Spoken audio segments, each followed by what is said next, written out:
오늘 우리에게 주시는 하나님의 귀한 은혜의 말씀은 누가복음 10장 38절로 42절까지의 말씀입니다.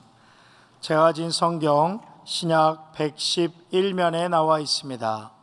각 처소에서 온라인으로 또 방송으로 예배드리시는 분들도 누가복음 11장 38절로 42절까지의 말씀을 찾아 합독하겠습니다. 그들이 길 갈 때에 예수께서 한 마을에 들어가심에 마르다라 이름하는 한 여자가 자기 집으로 영접하더라. 그에게 마리아라는 동생이 있어 주의 발치에 앉아 그의 말씀을 듣더니 마르다는 준비하는 일이 많아 마음이 분주한지라. 예수께 나아가 이르되 주여, 내 동생이 나 혼자 일하게 두는 것을 생각하지 아니하시나이까. 그를 명하사 나를 도와주라 하소서. 주께서 대답하여 이르시되 마르다야 마르다야, 내가 많은 일로 염려하고 근심하나 몇 가지만 하든지 혹은 한 가지만이라도 족하니라. 마리아는 이 좋은 편을 택하였으니 빼앗기지 아니하리라 하시니라. 아멘. 한번 따라해 보겠습니다. 말씀이 필요보다 앞서면 믿음은 성장한다. 지난 주간에 제5회 청소년 연합 수련회 봉사자들의 모임을 가졌었습니다. 식당 한 층을 가득 채운 많은 봉사자들이 그날의 감격을 되새김질하면서 하나님의 은혜에 감사하는 복된 시간이었습니다. 그날 모임을 마치고 교회에 돌아와서 감사 노트를 쓰는데 참 하나님이 주시는 감동이 다른 날보다 유달리 컸습니다. 우리 교회가 하나님이 원하시는 여러 일들을 잘 감당하는 것이 얼마나 큰 기쁨이 되는가. 또한 각 기관과 부서의 헌신 예배를 비롯하여 9차 도미니카, 2차 멕시코 단기 선교, 여러 봉사들이 우리의 믿음 성장에 얼마나 중요한가를 가슴 깊이 다시 한번 깨달을 수 있었습니다. 자, 우리가 함께 읽었던 오늘 성경 본문 말씀에는요, 예수님과 일행들을 자기 집으로 영접한 마르다와 마리아 이야기가 나옵니다. 여러분, 예수님을 집으로 영접한다고 할 때는요, 최소한도 12명의 제자들이 함께 따라 들어오는 겁니다. 그리고 자기들 식구 나사로, 마르다, 마리아 세 사람을 합치면 최소한으로 16명의 음식을 준비하는 것 아니겠습니까? 누가 저보고 갑자기 라면 16봉지를 끓여 내놓으라고 그래도 제가 굉장히 당황하고 힘들어할 것 같은데, 그런데 예수님 일행을 대접하기 위해서 집안을 정리하고 참 많은 음식들 준비하는 일, 분명히 보통 일이 아니었을 겁니다. 그런데 그 현장에서 마르다와 마리아의 모습이 너무나 다릅니다. 마르다는 준비하는 일이 많아서 마음에 분주했는데, 동생 마리아는요, 예수님 발치에 앉아 똑바로 예수님을 쳐다보며 말씀을 듣고 있습니다. 이런 상황에서 자연스럽게 생기는 어떤 갈등들을 예수님께서 정리해 주시는 것이 오늘 본문의 내용입니다. 오늘 저는 말씀이 필요보다 앞서면 믿음은 성장한다라는 제목으로 과연 어떻게 하는 것이 우리의 믿음을 성장하게 하는 일인지, 올바른 봉사의 태도인지 마르다와 마리아를 통해 주시는 그 각각의 은혜를 함께 나누기를 원합니다. 먼저 첫 번째, 마르다를 통해 깨닫는 은혜입니다. 오늘 본문 38절에 보면 읽어볼까요? 마르다라 이름하는 한 여자가 자기 집으로 영접하더라. 마르다의 집이라고 말씀하는 이유는요, 아마도 마르다가 그 집의 경제권과 주도권을 가지고 있었기 때문일 것입니다. 성경에는 마르다가 오늘 본문과 요한복음 11장, 12장 이렇게 세 군데에 등장하는데, 특징은 다 항상 열심 있게 일하는 모습으로 나옵니다. 여우도 굴이 있고 공중의 새도 집이 있으되 인자는 머리 둘 곳이 없도다라고 하셨던 그 예수님께서는요, 이 집에 몇 번을 가셨습니다. 아마도 마르다의 열심히는 섬김 때문에 아마 이 땅에서 유일하게 예수님께서 편하게 쉬실 수 있는 곳이 이곳이 아니었을까 하는 추측도 해봅니다. 그런데 오늘 본문에는 마르다의 이 봉사에 점검해야 할 일이 있음을 말씀합니다. 함께 40절 앞부분을 읽어봅니다. 마르다는 준비하는 일이 많아 마음이 분주지라. 아멘. 여러분, 분주하다는 말은 마음이 갈려 찢겨 있고 어수선한 상태를 의미하는 말이죠. 마르다는 처음에는 자기의 최선을 다해서 잘 섬기려는 목적으로 열심히 일을 시작했겠죠. 근데 하다 보니까 자기 뜻대로 안 되는 상황을 만나는 겁니다. 그래서 결국은 동생을 시비 걸어서 주님께 원망투로 하소연하기까지 하는 내용이 오늘 본문에 나옵니다. 자, 이런 마르다와 같은 봉사의 특징, 이 특징은 바로 나 중심의 열심입니다. 누구 중심의 열심이라고요? 나 중심의 열심. 여러분, 나 중심의 열심은요, 일이 잘 될 때는 문제가 없습니다. 하지만 일이 생각대로 안 되면 나의 힘으로 감당이 안 되니까 무너질 수밖에 없는 봉사. 그런데도 불구하고 나 중심의 이 열심을 우리들이 포기하지 못하는 것은 모든 사람 안에는 스스로 하나님처럼 되려고 하는 죄성이 있기 때문에 그렇습니다. 이 죄성은 언제나 내가 판단의 중심이 되어서 나한테 좋은 게 좋은 거고 나한테 나쁜 거는 나쁜 것이 되는 거예요. 언제나 자기가 중심이 되고 싶어하는 욕구. 그래서 성경에서 나쁘다고 하는 것들이 다 여기서부터 시작되어지는 것을 알 수 있습니다. 자, 오늘 본문에서 마르다의 나 중심의 열심은요, 보상 심리로 발전해 나갑니다. 내가 이렇게 열심히 봉사하는데 주님도 날 위해 뭔가를 좀 해줘야 되지 않겠습니까? 하는 그런 태도이죠. 40절 끝부분을 읽어보면 주님께 그를 명하사 나를 도와주라 하소서, 이렇게 신앙에서 보상 심리가 나옵니다. 여러분, 신앙생활할 때 보상 심리가 치명적으로 독이 되는 이유가 무엇이냐면 신앙을 거래로 오염시키기 때문에 그렇습니다. 뭐로 오염시킨다고요? 거래, 딜하는 것, 거래로 오염시키는 거예요. 하나님과의 관계는 전지전능하신 창조주 하나님을 믿고 순종하는 것이지 하나님과 내가 거래를 하거나 딜을 하는 것이 아닙니다. 여러분, 거래를 한다, 딜을 한다는 것은 내가 판단해야 되는 거 아닙니까? 내가 결정해야 되는 것 아닙니까? 그러다 보니까 거래 딜을 하는 신앙은 결론적으로 자기 자아를 강화시켜 줄 뿐, 내 수준의 일들은 가능하지만 나의 수준을 뛰어넘는 하나님 수준의 일에는 접근조차 할 수 없고 이루어낼 수가 없게 되기 때문에 그렇습니다. 자, 예를 들어서 우리가 잘 아는 사도행전 7장, 6장에 나오는 스데반 집사. 스데반 집사는요, 지혜와 성령이 충만했고 또 충성스러운 사람 아니었습니까? 그런데 그가 순교를 당합니다. 상황만으로 본다면, 교회에서 충성했는데 죽는 그런 상황이, 이걸 거래로 만약에 이루어낸다고 한다면 어떤 사람이 이런 이해도 되지 않고 또 이런 억울한 일을 감히 순종하고 따라가겠습니까? 그러나 잘 보십시오. 스데반 집사는요, 거래 딜을 가지고 이렇게 하는 게 아니었어요. 하나님을 믿고 순종하는 길을 가는 거예요. 그랬더니 주님이 동행하시면서 얼굴이 천사와 같이 되어지고 하늘이 열리고 인자가 하나님 보좌 우편에 서신 것을 보는 그 영광 가운데 죽음을 맞이하게 되었습니다. 또 그런 스데반의 죽음을 보았던 사울에게 놀라운 변화 복음의 씨앗이 심겨집니다.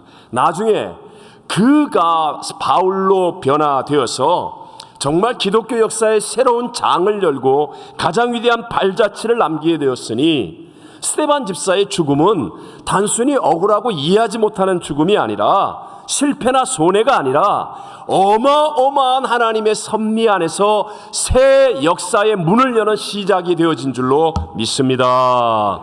그래서 믿고 순종하는 사람을 통하여 이런 하나님의 수준의 일들이 열려지는 것이지, 내가 판단하고 내가 결정해서 행하는 거래 딜의 신앙을 통해서는 결코 하나님의 새 역사는 일어날 수가 없다는 것이죠. 또 마르다처럼 나를 강조하는 열심은요, 내 뜻대로 안 될 때 남을 비난하고 정죄하게 되는 거예요. 40절 중반절을 보면 주여 내 동생이 나 혼자 일하게 두는 것을 생각하지 아니하시나이까 이렇게 말하잖아요. 쉽게 말하면 동생을 걸고 비난하기 시작하는 거예요. 자기가 옳다는 것을 좀 주님께 인정받고 싶은데 자기 컨텐츠가 약하니까 남을 비난하면서 남의 잘못을 지적하면서 자기의 정당함, 옳음을 드러내고 싶어하는 심보이지요. 여러분, 이렇게 남을 비난하여서 자기의 옳음을 인정받게 된다는 것은요, 결국은 허상입니다. 빈소리밖에 나지 않는 빈 깡통이 될 수밖에 없다는 것이죠.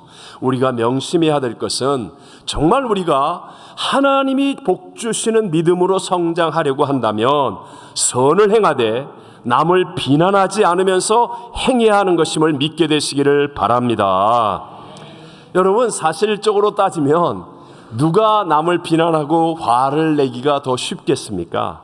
그것은 언제나 옳은 일을 열심히 하는 사람입니다.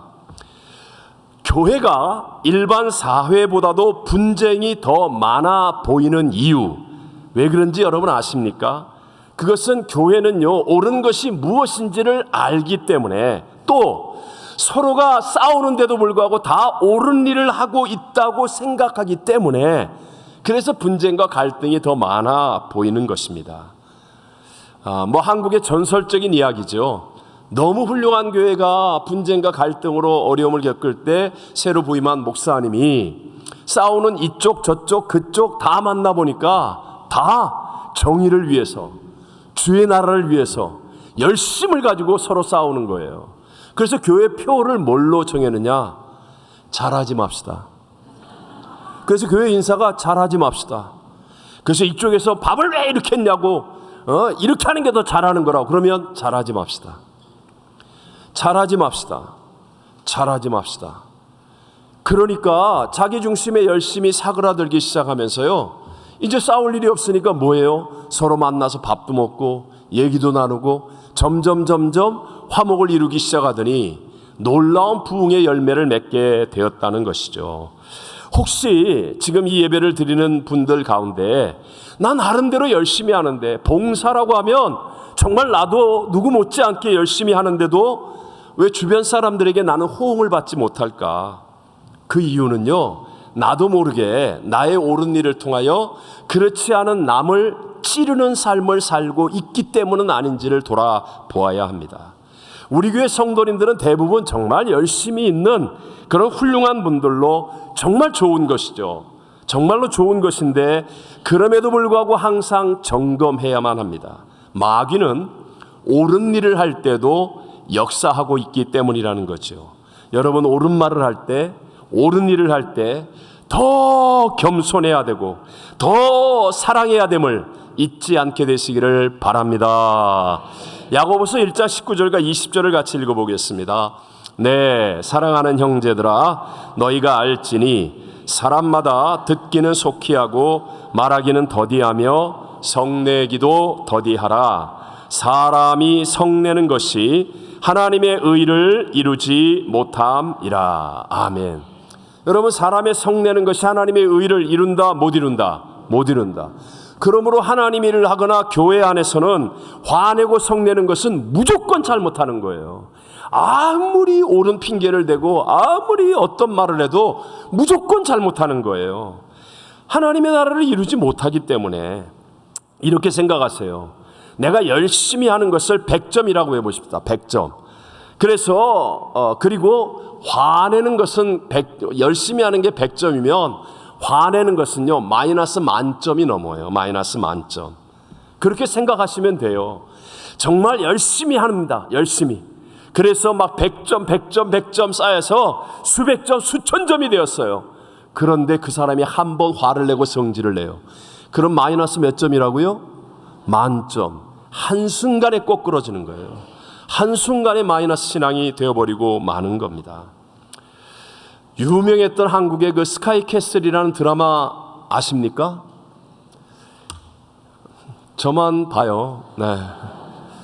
정직하게 저도 안 봤어요. 근데 워낙 유명하니까 이렇게 알아보면 그 드라마에서도요, 잘하라고 화를 내는 것이 가정을 지옥과 같이 만들고 자녀들을 오히려 망치는 결과를 가져오는 것을 보여주지 않습니까?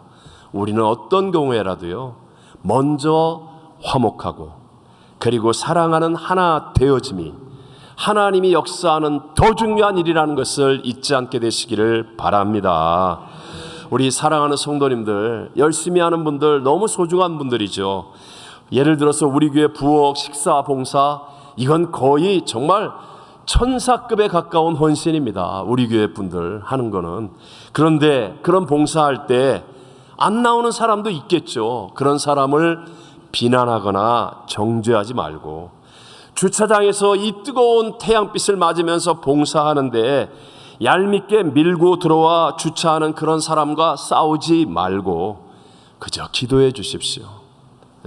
예수의 이름으로 축복을 받을지어다. 헌신 예배 준비하고 선교를 준비하는데 자기 형편만 고집하는 이기적인 사람 있을 수 있죠. 우리가 다 이해 못해서 그렇지 다 사정이 있는 거 사실이잖아요. 그런데 우리가 그럴 때, 내가 열심히 할 때 그런 사람들 비난하지 말고 끝까지 선을 행하는 사람이 되어야 한다는 거예요. 왜요? 역사의 주관자 하나님은 다 보고 계시고 다 알고 계시기 때문입니다. 그 하나님은 절대로 실수가 없으셔서 우리가 끝까지 선을 행하되 비난 정죄하지 않고 낙심치 않고 나가면 반드시 아름다운 열매를 풍성히 맺게 해 주실 줄로 믿습니다. 41절 말씀을 같이 읽어보겠습니다. 주께서 대답하여 이르시되 마르다야 마르다야 내가 많은 일로 염려하고 근심하나. 여기서 마르다야 마르다야 이렇게 예수님 이름을 두 번 부르잖아요. 성경 전체에서 예수님이 두 번 이름을 부를 때의 나쁜 의미는 없습니다. 다 친근한 마음으로 뭔가 따뜻한 어떤 말을 전해주기 위해서 부르실 때 두 번 부릅니다. 그러면서 마르다에게 너 지금 염려하고 근심하고 있다. 예수님은요, 마르다가 열심히 하는 일이 잘못되었다고 말하는 것이 아니에요. 그건 정말 잘하는 거예요. 그것 때문에 예수님 위로를 받고 쉼을 얻는 거예요. 그런데 너 일하는 마음 상태가 근심하고 염려한다. 염려하고 근심하고 있다. 잘못되었다라고 말씀하는 겁니다. 지금 우리가 살고 있는 세상은 각종 총기 사고, 증오범죄, 전쟁 등 사회 불안과 갈등 지수가 너무 높아지고 있지 않습니까? 그 이유는 사람들의 내면 세계가 무너지고 있기 때문입니다. 겉으로는 놀랍게 발전을 이루고 화려하고 좋아 보이는데 근데 속은 실제로 평안도 없고 기쁨도 없습니다. 그러니까 자꾸 갈등하는 거예요. 불안한 거예요. 여러분, 그렇다면 우리가 겉으로 발전하고 겉으로 좋은 거 이런 거 다 없애버리면 됩니까? 아니라는 거예요. 그게 잘못된 거 아니에요. 발전하고 화려하게 아름답게 그게 잘못이 아니에요. 우리가 그렇게 발전한다 할지라도 나의 내면을 더 강한 것으로 채우면 승리하게 되는 줄로 믿습니다. 우리가 사는 세상은 불공평한 세상이라고 했죠. 저와 여러분은 불완전한 존재입니다. 그래서 우리에겐 늘 염려와 근심이 생길 수밖에 없는 상황이라는 거예요. 이 현실은 내 힘으로 바꿀 수가 없습니다. 그러나 우리 모두가 이길 수 있는 길이 있는데 그것은 문제보다 크시고 대적보다 크신 질병과 사망보다도 크신 하나님으로 나의 내면을 채우게 되면, 그러면 말씀과 성령으로 내 내면이 채워지면, 그러면 어떤 상황 속에서도 우리의 마음이 무너지지 아니하고 하나님 앞에 온전하게 쓰임받는 사람이 되어질 줄로 믿습니다.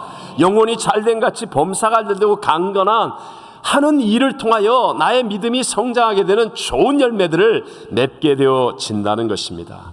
자, 두 번째로요, 이제 마리아를 통해서 깨닫는 은혜입니다. 우리 함께 39절 말씀을 읽어보겠습니다. 그에게 마리아라 하는 동생이 있어 주의 발치에 앉아 그의 말씀을 듣더니. 아멘. 자, 마리아가 보여주는 특징이 하나 있죠. 그것은 바로 예수님을 집중하여 바라보면서 말씀을 듣는 일에 우선순위를 두었다는 거예요. 오늘날로 얘기하면 예배 성공에 목숨을 거는 겁니다. 먼저 예배의 성공을 이루는 믿음이 되겠다라는 것이죠. 그랬더니 놀랍게도요, 우리 주님은 그것을 빼앗기지 않을 것이라고 인정해 주시고 칭찬해 주는 겁니다. 42절 뒷부분에 보면 마리아는 이 좋은 편을 택하였으니 빼앗기지 아니하리라 라면서 칭찬해 주시는 겁니다.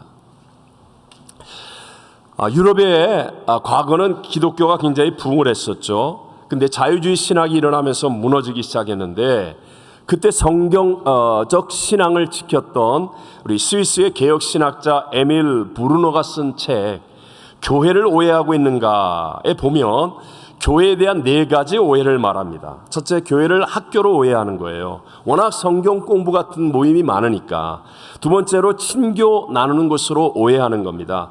잘 모이고 잘 먹으니까. 세 번째는 자선단체로 오해하는 겁니다. 실제로 대부분의 구제와 선행은 교회를 통해 이루어지고 있으니까. 네 번째로는 사회 개혁을 주도하는 단체로 오해하는 겁니다. 왜냐하면 예를 들어 대부분의 민주화 운동이라든가 사회 개혁을 주도하는 것이 교회였기 때문에, 물론 교회에서 이 모든 일을 다 할 수 있습니다. 또 해야 할 때도 있습니다. 하지만 이런 것들은요, 교회에게 주어진 여러 가지 사명들 가운데 하나이지 이것이 교회의 본질은 아니라는 사실은 우리가 알아야 합니다.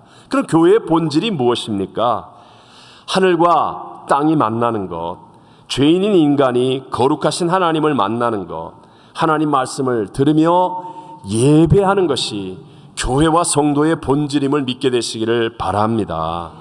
교회가 이런 본질을 분명하게 할 때 하나님의 은혜가 부어지는 것이고, 하나님의 영광 가운데 변화가 일어나는 것이고, 성령이 함께 하셔서 하나님의 능력으로 교회가 이 땅 가운데 소금이 되고 빛이 되는 역사가 일어나게 되는 줄로 믿습니다. 그렇지만 반대로 교회가 본질인 예배가 죽고 말씀이 선포되지 않으면 하나님의 임재가 떠나가 버리는 거죠. 유럽을 지금 가보면 그렇게 아름답고 웅장했던 그 교회당들이 이제는 텅텅 비어서 관광지로 쓰임을 받거나 심지어는 술집, 춤장, 이슬람이나 불교 사원으로 팔려버리는 일들이 얼마나 많은지 몰라요. 하나님의 임재가 떠나니까 아무리 큰 건물도, 아무리 화려했던 어떤 프로그램도 생명력이 없어져 버리는 것이죠. 언제부터 이렇게 되었겠습니까?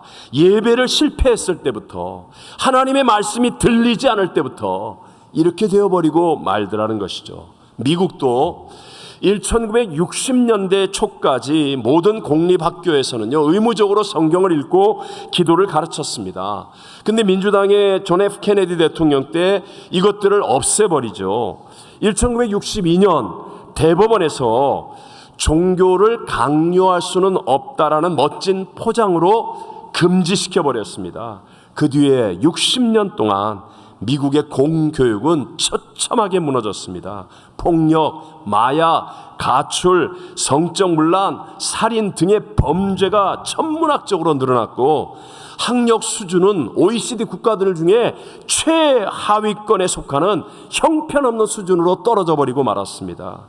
여러분, 우리들의 인생에서 예배를 없애고 말씀을 지워버리면 당장은 막 자유할 것 같죠. 와, 오늘 놀러 갈 수 있다, 오늘 내 마음대로 쉴 수 있다. 하지만 금방 패닉이 다가오기 시작합니다. 인생의 방향성이 사라져버리고 삶이 무너지는 거예요. 기준과 기초가 무너지니 가정이 무너지고 자녀가 무너지고 모든 것이 무너집니다. 도둑질을 당하고 죽임을 당하고 멸망을 당할 수밖에 없다는 것이죠. 오늘도 우리 하나님은 말씀을 통해서 저와 여러분을 살리는 분임을 믿으시기 바랍니다. 말씀을 들을 때 뭐가 뭔지 모르는 것 같지만, 그러나 그 말씀으로 마음의 평화가 오게 되고, 나도 모르게 비전이 생겨나게 되고, 가치관이 변화되어지고, 인생을 승리의 삶으로 살아가는 거예요. 보이지는 않지만 이 말씀을 통하여 하나님의 기운이 우리들에게 임하여서 세상을 이길 수 있는 사람의 자리에 서게 되는 줄로 믿습니다. 자, 여러분, 저와 여러분은 비록 타락했지만 하나님의 형상과 모양대로 지음을 받았기 때문에 어느 정도의 능력이 있다고 했습니다. 그러나 지금 우리 인간의 능력을 가지고는 죄, 가난, 저주, 질병, 다툼, 전쟁, 사망, 이런 문제를 해결할 수는 없습니다. 그런데 말씀은 바로 이 모든 것들을 해결하는 하나님의 능력을 가져다 준다는 거예요. 그래서 누구든지 어느 민족이든지 어떤 상황 어떤 환경이 있든지 하나님의 말씀을 듣고 그 말씀을 붙들고 순종하게 되면 놀랍게 역사하는 하나님의 능력으로 역전이 만들어지게 되는 것입니다. 자, 보십시오. 다니엘이 유다라는 나라가 멸망하면서 바벨론의 포로로 잡혀갑니다. 하지만 다니엘은 이미 세상적으로도 똑똑한 소년이었어요. 그래서 바벨론의 그 왕궁에서도 특별한 교육을 받게 되었는데, 그런데 다니엘은 신앙을 고백합니다. 우상에게 바쳐진 고기를 나는 먹지 않겠다. 그러니까 막 환관장을 비롯해서 난리가 일어나는 거예요. 너 이러다가 나중에 왕한테 죽는다. 큰일 난다. 그러니까 다니엘이 나를 10일 동안 시험해봐라 라고 얘기를 하죠. 그리고 난 다음에 결과는 어떻게 됩니까? 다니엘서 1장 20절만 한번 끝부분을 읽어봅니다. 그 지혜와 총명이 온 나라 박수와 술객보다 10배나 나은 줄을 아니라. 아멘. 보십시오. 다니엘이 말씀을 선택하고 우상에게 절하지 않고 우상을 섬기지 아니하리라 말씀을 선택하고 갔더니 그 지혜와 총명이 그 큰 바벨론이라는 나라 안에 있는 온 나라의 박수와 술객 박사 잘난 사람보다 몇 배나? 10배나 나았다라고 말하는 거예요. 자, 우리 자녀들이 내일 중요한 시험 봅니다. 월요일날 시험 봐요. 그러니까 우리 훌륭한 부모님들이 야, 너 내일 시험 보니까 오늘 주일날은 교회 가지 마라. 공부해라, 공부. 그러면 그 아이의 수준은 고수준이에요. 그런데 더 훌륭한 부모님들은 너 내일 중요한 시험 있지? 오늘 반드시 교회 가서 예배에 성공해라. 하나님의 말씀을 듣고 품어라. 안 돼요, 아빠. 못 가요, 엄마. 반쯤 죽여서 끌고 가는 거예요. 그러면 여러분 몇 배나? 10배나. 정말입니다, 여러분. 정말입니다. 갈릴리 바다에서 배를 타고 가던 제자들, 그들이 바람과 물결로 고난을 당하고 있을 때 밤 사경 캄캄할 때 예수님께서 물 위로 걸어오시는 거예요. 그러니까 모두가 유령이라고 놀라 두려워 무서워하고 있는데 베드로가 만약에 주시거든 나를 명하여 물 위로 걸어오라 하소서 외칩니다. 그러니까 예수님이 오라 말씀하죠. 그 오라는 말씀을 붙들고 배에서 베드로가 내려서 물 위로 걸어서 예수님께로 가는 거예요. 근데 가다 보니까 막 바람 소리 들리죠. 물결이 눈앞에 있죠. 그러니까 갑자기 제정신이 들면서 무서워 빠지게 되었지만, 그러나 중요한 게 이거예요. 베드로는 자기 이성 경험을 뛰어넘는 하나님의 능력을 분명하게 체험했다는 거예요. 비록 실패했다 할지라도 물 위로 걸었던 이 한 번의 경험은 베드로로 하여금 하나님의 능력을 신뢰할 수 있는 사람이 되게 만드는 거예요. 그래서 3번이나 부인하고 넘어졌을 때에도 베드로는 돌이킬 수 있는 겁니다. 하나님 앞에 닭소리를 들으며 울며 불며 통곡하고 부르짖어 기도할 수 있는 사람이 되어지는 거예요. 여러분, 우리의 인생에서 하나님의 능력을 체험해야 하는데 그 원동력이 무엇입니까? 그게 바로 말씀입니다. 말씀. 하나님의 말씀이 내 안에 들어있지 않으면 나 능력 체험하고 싶어요, 나도 능력 속에 살고 싶어요 해도 평생을 교회를 다녀도요 그냥 자기 수준에 머무르는 거예요. 자기 수준 가운데 조금 착한 능력, 조금 성실한 능력, 요 정도에 머무르고 마는 거예요. 마르다 정말 열심히 했습니다. 남들과 비교할 수 없을 만큼 열심히 했지만 그러나 결과적으로는 자기를 불태움이고 자기 생각, 자기 능력의 한계 안에 머무를 수밖에 없었다는 겁니다. 거기에 비해서 마리아는요, 말씀을 듣잖아요. 사실 이렇게 여러 성경학자들이 얘기하지만 마리아는 마르다에 비하면 이 현실적인 능력이 좀 없었던 것 같아요. 그래서 마리아가 음식을 하면 예수님도 안 먹었어요. 마리아가 집안 정리를 하면 이게 정리를 한 건지 안 한 건지 표시가 안 나. 뭐 이런 얘기를 하기도 합니다. 그런 마리아가 발치에 앉아 예수님 말씀을 듣고 나니까 자기의 수준을 뛰어넘는 어마어마한 하나님의 일에 쓰임받는 사람이 되더라는 거예요. 우리 요한복음 12장 2절과 3절을 읽어봅니다. 거기서 예수를 위하여 잔치할세 마르다는 일을 하고 나사로는 예수와 함께 앉은 자 중에 있더라. 마리아는 지극히 비싼 향유 곧 순전한 나드 한 근을 가져다가 예수의 발에 붓고 자기 머리털로 그의 발을 닦으니 향유 냄새가 집에 가득하더라. 아멘. 죽은 나사로 오빠가 살아났어요. 그래서 감사하여 잔치를 벌일 수밖에 없었습니다. 그때 마르다는 일을 했고요. 정말 중요하죠. 근데 마리아가 일도 못하니까 시키지도 않았을 거예요. 그런데 어마어마한 역사를 베풉니다. 여러분, 시집가지 않은 처녀에게 가장 중요한 필요가 무엇일까요? 시집갈 혼수 아닙니까? 자기에게 가난한 자기에게 정말 가장 소중한 그 값진 나드 향유 기름을 예수님 발에 붓고 인생의 가장 큰 자존심이라고 말하는 머리칼로 예수님을 발을 씻겨드려요. 예수님의 십자가의 죽음을 위해서 정말로 귀중하고 엄청난 일을 하게 된 것입니다. 여러분, 이게 하나님 수준의 삶을 살아가는 축복입니다.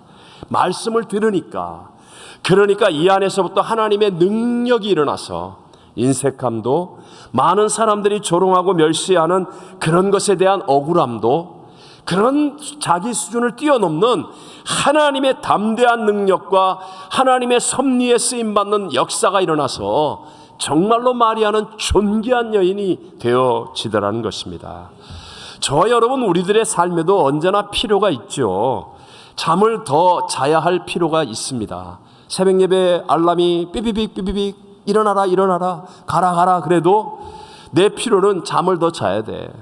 또 뭐 오늘 예배를 드리면서 뭐 예물을 드리는데, 그런데 내가 돈을 써야 할 필요가 있겠죠. 필요 있습니다.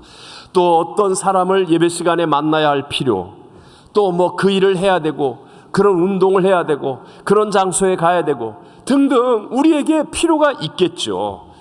그럼에도 불구하고 나의 수준을 뛰어넘어 하나님의 수준의 삶을 살기를 원한다면, 하나님이 주시는 복을 받고 하나님의 평강과 하늘의 능력과 기쁨을 체험하기를 원한다면 말씀이 나의 필요보다 앞서는 삶을 살아야 됨을 믿으시기 바랍니다.